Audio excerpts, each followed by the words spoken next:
Magandang umaga mga kabalita. Narito naman po ang inyong lingkod upang magatid ng masaya at mainit na balita ngayong araw. Ako po si MC Melendez, ang tagapagbigay ng serbisyo ukol sa klima at panahon. Asahan natin muli ang malakas na pag-ulan sa malaking bahagi ng bansa sa susunod na linggo dahil sa hangin na bagat. Ito ay ayon sa Weather Bureau ng Pag-asa. Ilan sa mga matitinding matatamaan ng bagyo ay ang rehiyong Calabarzon. Iba yung pag-iingat ang kailangan upang tayo ay makaiwas sa anumang pangamba at panganib. Kami ay naganda ng ilang paalala kung ano ang mga dapat gawin bago, habang at pagkatapos ng bagyo. Bago bumagyo, subukan natin mangimbak ng sapat na pagkain at malinis na tubig sa ating bahay upang maiwasan nating lumabas at mamili habang lumaragasa ang bagyo. B.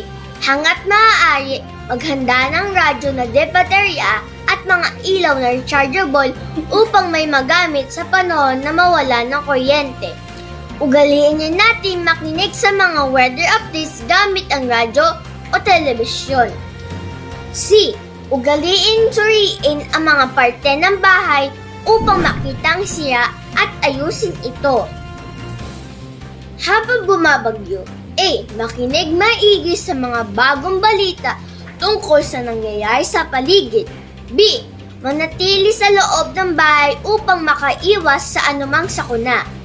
C. Iwasang lumusong sa baha upang makaiwas sa mga sakit na maaaring dala ng maraming baha. D. Ingatan ang mga kandila o gaserang gagamitin at baka dito magmula ang sunog. Pagkatapos ng bagyo, tiyaking walang nakasaksak na kable o outlet na nakababad sa tubig upang makaiwas sa pagkakuryente. B. Ipaalam sa mga kinakaukulan kung mayroong sira o natumbang mga poste sa inyong komunidad. C. Maging mapadmatyag sa mga panganib na hayop gaya ng ahas at iba pa na maaaring makapasok sa inyong kabahayan. D.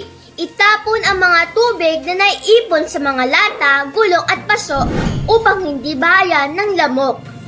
Iilan lamang ito sa mga paalala ng ating gobyerno.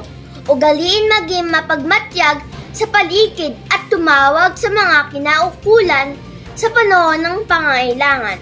At dito nagtatapos ang aking weather report. MC Melendez nag-uulat.